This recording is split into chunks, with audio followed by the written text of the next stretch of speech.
Oh, another Mr. and Airy video. That's cool. I'm just doing the second half of this problem. We've already done the first half. So we've found all the answers that x could possibly be if y was 0. But what if it's not? What if y is a different number? What if y is -9? Then what happens? Well, we could still do the same kind of thing and see what happens. Play with this expression, find out what works out. We want to replace y with -9. So first we'll just copy the equation exactly as it is. Y equals x squared plus blah, blah, blah. And then we can replace x with -9.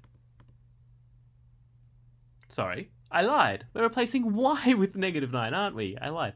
Y is being replaced with -9. X is what we want to figure out. So I guess we can't replace x with anything because we don't know what it is yet. But we can figure that out because we're clever kitties. I've got a quadratic here, but this side's not 0. So let's first make this side 0. To do that, I'll get rid of the -9. The -9 will move to the other side and it will turn into +9. There'll be nothing left here because the -9 is gone. It'll just be 0. This I can all just copy down, but that -9 turned into +9 over here. All right, cool. So I guess all this first part, maybe I'll copy down, but this we can figure out. -5 plus 9.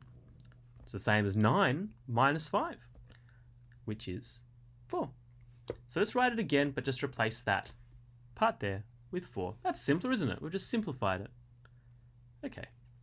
Well, we're about to play the same game of finding our magical numbers that we can put in here. We're looking for two numbers that have a sum of +4, but also a product of +4.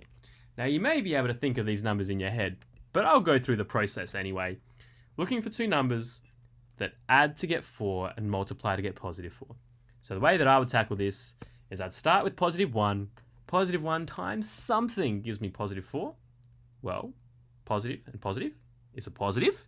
1 times 4 is 4. So it has to be +4. And if I add these together, 1 plus 4 is 5. Oh, but that's not what I want. I want +4. Well, let's try the next one. We've tried 1, let's try 2. Positive times positive is a positive number. 2 times something gives me 4. 2 times 2. Yes, good. All right. And if I would, so that checks out for the product.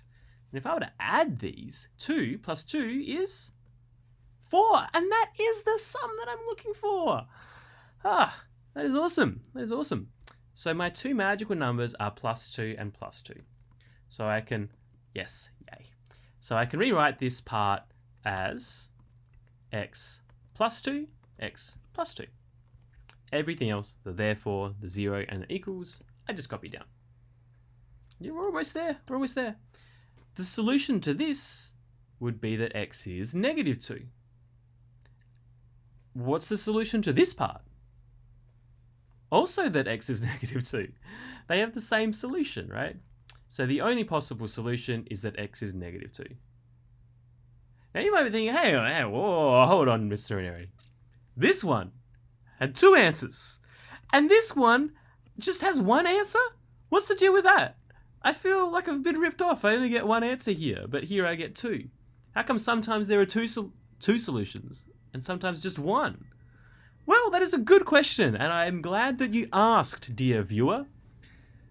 Let's bring back that graph. Your graph! Come on down! Oh, there it is. Good. With my drawing all over it.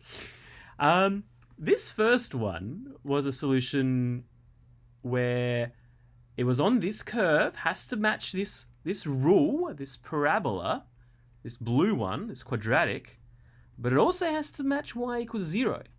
And there were only 2 points that did that. That one there, and that one.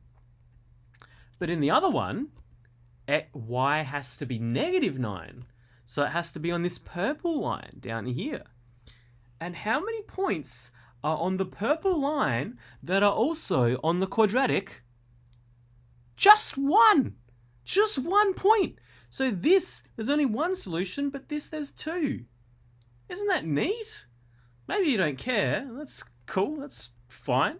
It's not your job. I think it's interesting. But yeah, anyway, if you're wondering why we only get two solutions sometimes, or one solution here, that's why. Bye, everyone. Have fun.